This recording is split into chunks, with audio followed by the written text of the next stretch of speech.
100 ರುಪೀಸ್ಗೆ ನಿಮಗೆ trending top ಸಿಗುತ್ತೆ ಈ ಜಾಗದಲ್ಲಿ. Hello beautiful people, welcome to ಇವತ್ತಿನ ವ್ಲಾಗ್ಗೆ. ನನ್ನ ವ್ಲಾಗ್ಸ್ನ ತುಂಬ ಜನ ಇಷ್ಟಪಟ್ಟು ನನಗೆ DM ಮಾಡಿ ಹೇಳ್ತಿದ್ದೀರಾ. ಥ್ಯಾಂಕ್ ಯು ನಿಮ್ಮ ಎಲ್ರಿಗೂ. ನಿಮ್ಗೇನಾದ್ರು ಶಾಪಿಂಗ್ ಇಷ್ಟ ಆಗಿದ್ರೆ ಈ ವಿಡಿಯೋ ಡೆಫಿನೆಟ್ಲಿ ಇಷ್ಟ ಆಗುತ್ತೆ. ನಾನಿವತ್ತು ಬಂದಿರೋದು ಕೋರ್ಮಂಗ್ಲದಲ್ಲಿರೋ ರಹೇಜ ಆರ್ಕಿಡ್ ಅಂತ ಹೇಳ್ಬಿಟ್ಟು. ಬೆಂಗಳೂರಲ್ಲಿ ಸದ್ಯಕ್ಕೆ ನನಗೆ ಗೊತ್ತಿರೋ ಮಟ್ಟಿಗೆ ಟ್ರೆಂಡಿ ಟಾಪ್ಸು ಅದು 100 ರುಪೀಸಿಂದ ಸ್ಟಾರ್ಟ್ ಆಗುತ್ತೆ ಅಂದರೆ ಅದು ಇದೇ ಜಾಗ ಅಂತ ಅಂದ್ಕೊಂಡಿದ್ದೀನಿ. ಸೊ ನಾನಿಲ್ಲಿ ತುಂಬ ಕಲೆಕ್ಷನ್ಸ್ನ ನೋಡಿದೆ. Shirt, T shirts, trendy tops, crop tops ಅಂತ ವೆರೈಟಿ ಆಫ್ ಟಾಪ್ಸ್ನ ನೋಡ್ತಾ ಇದ್ದೆ. ಜೊತೆಗೆ ಇಲ್ಲಿ ನಿಮಗೆ 80% ಹೊಸ ಬಟ್ಟೆಗಳಿರುತ್ತೆ, 20% ಯೂಸ್ಡ್ ಬಟ್ಟೆಗಳಿರುತ್ತೆ. ನಿಮ್ಗೆ ಇಷ್ಟ ಇದ್ದರೆ ಮಾತ್ರ ಹೋಗಿ ವಿಸಿಟ್ ಮಾಡಿ. ಫಾರ್ಮಲ್ ಪ್ಯಾಂಟ್ಸ್ ಕೂಡ ತುಂಬಾ ಚೆನ್ನಾಗಿತ್ತು, ವೆರೈಟಿ ಆಫ್ ಕಲೆಕ್ಷನ್ಸ್ ಇತ್ತು, ಕಲರ್ಸ್ ಕೂಡ ಇತ್ತು. 450 ರುಪೀಸ್ ಸ್ಟಾರ್ಟಿಂಗು. ನೈಟ್ ಸೂಟ್ ಅಂತೂ ಎಲ್ಲ ಪಿಂಟ್ರೆಸ್ಟಿಕ್ ಕಲೆಕ್ಷನ್ಸ್ ಇದೆ ಗೈಸ್, ನಿಜ ಸಕ್ಕದಾಗಿತ್ತು. 450 ರುಪೀಸ್ ಸ್ಟಾರ್ಟಿಂಗು, ಬಟ್ ಡೆಫಿನೆಟ್ಲಿ ನೀವು ಬಾರ್ಗೇನ್ ಮಾಡ್ಬೋದು ಇಲ್ಲಿ.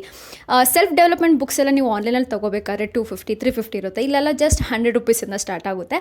So that is worth it ಅಂತ ಹೇಳ್ಬೋದು. ಆ್ಯಂಡ್ ರಿಂಗ್ಸ್ ಆಗಿರ್ಬೋದು, ಇವನ್ 280 ರುಪೀಸಿಂದ ನಿಮಗೆ ಬ್ರೇಸ್ಲೆಟ್ಸ್ ಎಲ್ಲ ಸ್ಟಾರ್ಟ್ ಆಗುತ್ತೆ. ತುಂಬ ಬ್ಯೂಟಿಫುಲ್ ಕಲೆಕ್ಷನ್ಸ್ ಇದೆ ಆಯಿತಾ. ಇಷ್ಟೆಲ್ಲ ಸುತ್ತಾಡಾದ್ಮೇಲೆ ನಮ್ಗೆ ಸ್ವಲ್ಪ ಟಯರ್ಡ್ ಆಗಿರುತ್ತಲ್ಲ, ನಾನು ದಿವ್ಯ ಸ್ವಲ್ಪ ಕುತ್ಕೊಂಡು ಚಿಲ್ ಮಾಡೋಣ ಅಂತ ಹೇಳಿ ಒಂದು ಪ್ಲೇಸ್ನ ಚೂಸ್ ಮಾಡ್ಕೊಂಡು ಅಲ್ಲಿ ಕುತ್ಕೊಂಡು ಬರ್ಗರ್ ಆರ್ಡ್ರ್ ಮಾಡೋಣ ಅಂತ ಅಂದ್ಕೊಂಡಿದ್ವಿ. ಬಟ್ ಅದು ತಿಂದಿಲ್ಲ, ನಾವು ಚಿಕನ್ ಆರ್ಡ್ರ್ ಮಾಡ್ಕೊಂಡು ಮತ್ತು ಕೋಕ್ ಕುಡಿದು ಅಲ್ಲಿಂದ ಹೊರಟು ಬಂದಿದ್ದಾಯಿತು. That's it for the day. Thank you so much. Okay, bye.